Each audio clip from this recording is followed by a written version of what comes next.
Hello and welcome to a new video tutorial of SiteGround. My name is Mauricio and today I will be helping you to solve the problem HTTP 404. Let's begin.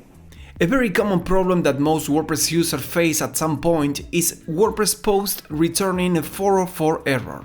But don't worry, because in this video tutorial I will show you how to fix this problem and have your website running once again. The first thing I will tell you is don't panic, because you didn't lose any of your values information. This error usually happens when the file htaccess got deleted or something went wrong with the rewrite rules. If you do have access to your WordPress dashboard, then go to Settings, Permalinks, and click on the Save Changes button. Yes, that's it, you don't have to do anything else. Now refresh your website and check if everything is working fine.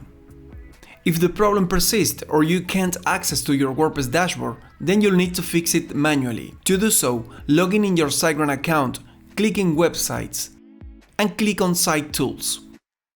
Once the Site Tools is loaded, click in File Manager under the Site menu. After the files are loaded, go to the root of your WordPress installation and edit the file htaccess. If the file doesn't exist, you will have to create it clicking in the New File button. In the editor, paste the code of this WordPress article and then save the changes.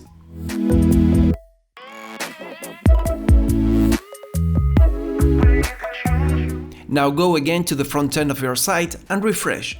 Everything should be working fine again.